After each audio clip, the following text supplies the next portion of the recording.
Bonjour à tous et bienvenue dans votre rendez-vous de la mi-journée. Aujourd'hui, je reçois Anna Assouline. Bonjour. Bonjour Laura. Vous êtes documentariste et présidente du mouvement Les Guerrières de la Paix. Je vous avais reçu à la radio lors de la marche pour la paix que vous avez effectuée aux côtés de militantes israéliennes et palestiniennes sur les bords de la mer Morte.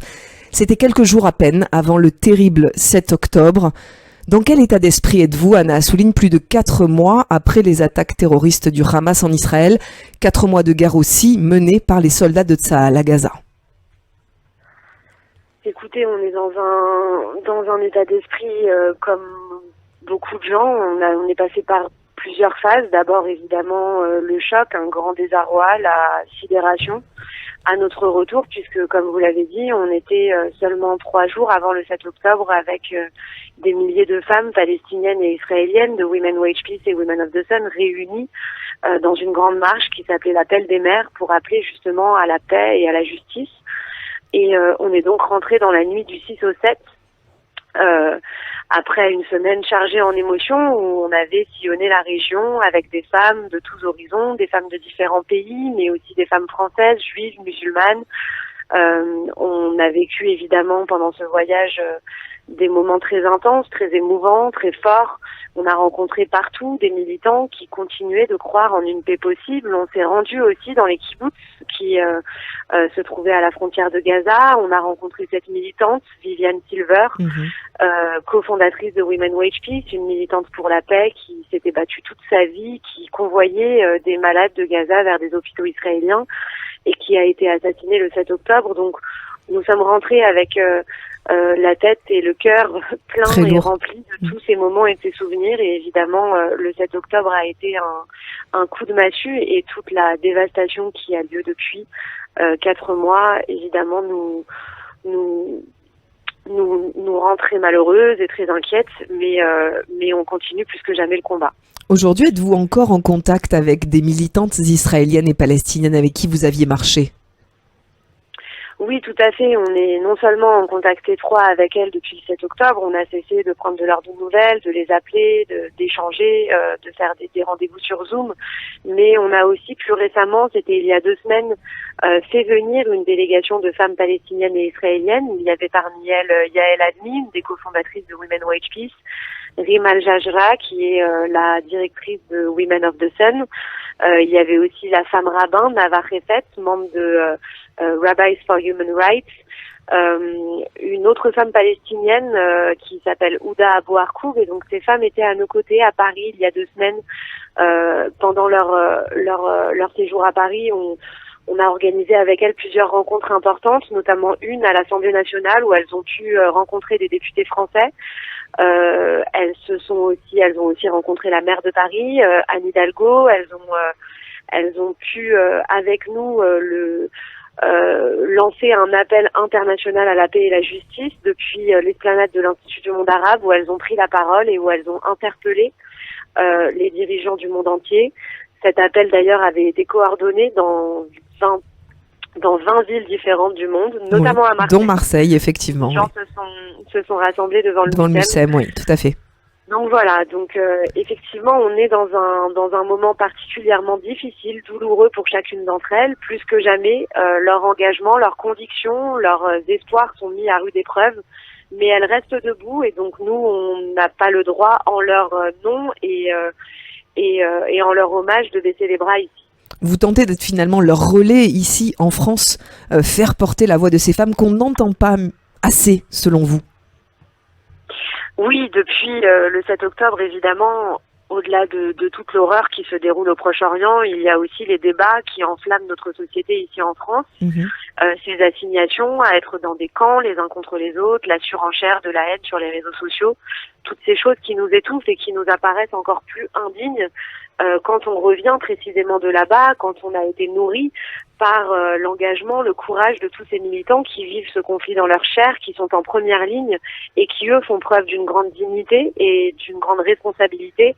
Donc c'est vrai que quand on voit ce que sont nos débats ici, quand on voit les gens qui soufflent sur les braises, bien à l'abri des conséquences directes de ce conflit, et qui finalement ne propose aucune solution politique concrète, n'œuvre pas vraiment pour être réellement solidaire des Palestiniens et des Israéliens en essayant de soutenir les initiatives, les voix modérées de ceux qui essayent de se projeter sur un avenir viable pour les deux peuples, on se dit que on est parfois face à une grande indignité, et donc c'est pour ça qu'il est important pour nous de replacer le curseur sur ces femmes, celles qui vivent ce conflit dans leur chair, celles qui sont capables de ce courage-là, et donc c'est important pour nous de continuer de diffuser leur voix et leur message plus que jamais aujourd'hui. Et puis grâce à votre mouvement, les Guerrières de la Paix, vous appelez régulièrement les citoyens à se réveiller, à dire stop aux divisions, notamment sur cette question israélo-palestinienne qui gangrène la France et le monde.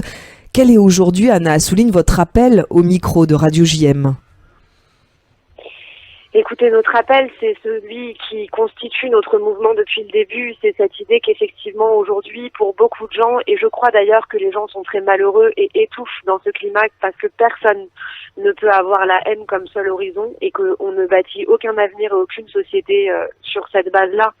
Donc je crois qu'il y a beaucoup de gens aujourd'hui, et on est beaucoup plus nombreux qu'on le croit, qui se sentent orphelins d'une voix qui les représente, d'une voix qui refuse encore une fois la haine et les assignations, d'une voix qui est capable aussi de nuances, de complexité, de nommer les choses pour ce qu'elles sont, de nommer les injustices pour ce qu'elles sont, d'une voix qui ne met pas en opposition les souffrances, les morts, d'une voix qui est capable d'empathie, de reconnaissance de l'autre, de reconnaissance de la légitimité de l'autre. Et c'est cette voix qu'on essaye de porter aujourd'hui collectivement. C'est cette voix, je crois, qu'on est nombreux à avoir besoin de pouvoir porter en France aussi. Et donc c'est cette troisième voix qu'on essaye de défendre avec les Guerrières de la Paix. Et je pense qu'on va être de plus en plus nombreux à se reconnaître et à porter collectivement ce message, et qu'on va devenir aussi de plus en plus puissants. Alors justement, comment peut-on vous aider, Anna Assouline, avec votre mouvement Les Guerrières de la Paix ? J'imagine que vous appelez régulièrement à des manifestations, des réunions qui permettent justement de prôner cette paix au Proche-Orient ? Il y a plusieurs terrains sur lesquels on essaye de s'engager, sur lesquels on s'engage concrètement depuis longtemps. Il y a évidemment la nécessité de faire émerger dans le débat public aujourd'hui cette fameuse troisième voie qui manque cruellement à nos discussions sur ce sujet en France, de montrer aussi que cette voie est possible, qu'on n'est pas obligé, encore une fois, de choisir des camps les uns contre les autres, qu'il est possible de dénoncer les injustices sans, encore une fois, nier la souffrance de l'autre, sans penser que reconnaître la souffrance de l'autre vient enlever quelque chose à notre propre souffrance. Et donc c'est vraiment ce message-là qu'on porte, et ce message on le porte évidemment à travers des débats, à travers des discussions, à travers des rencontres. Il faut absolument qu'on brise ces entre-soi, qu'on soit capable de s'écouter les uns les autres, qu'on soit capable de se mettre à la place aussi des autres, qu'on soit capable de s'entendre, d'accepter la contradiction. Donc ça passe évidemment par des rencontres, des mobilisations concrètes, des conférences, des débats, des projections, de la sensibilisation aussi auprès de la jeunesse.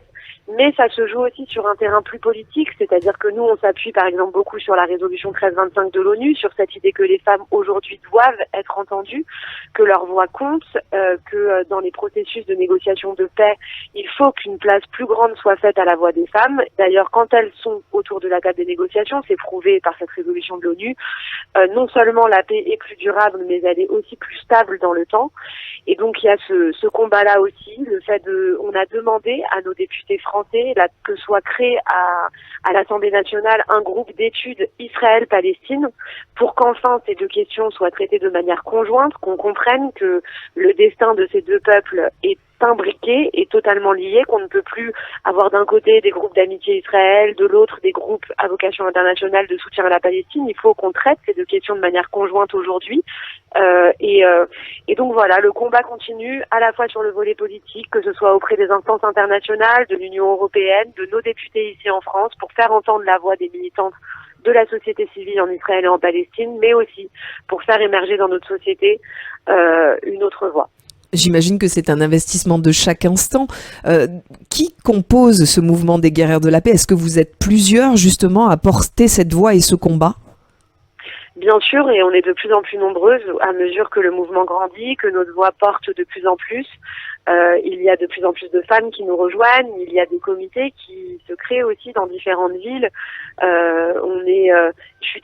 C'est très difficile pour moi de vous donner un chiffre exact parce que c'est vrai qu'on a à la fois les personnes qui sont adhérentes du mouvement, mais aussi les sympathisantes, celles qui nous suivent, celles qui viennent au rassemblement.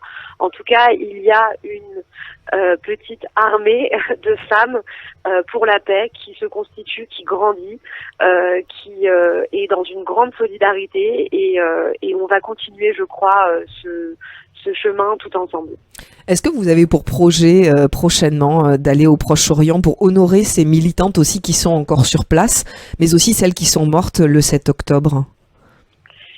Bien sûr, alors il y a non seulement, donc comme je vous l'ai dit, elles étaient à Paris il y a quelques semaines, il se trouve que de nouveau le 8 mars, à l'occasion de la Journée internationale des droits des femmes, nous allons organiser avec les Guerrières de la Paix un grand moment autour de la solidarité internationale des femmes, mais avec un focus et un hommage particulier rendu aux femmes militantes palestiniennes et israéliennes engagées pour la paix.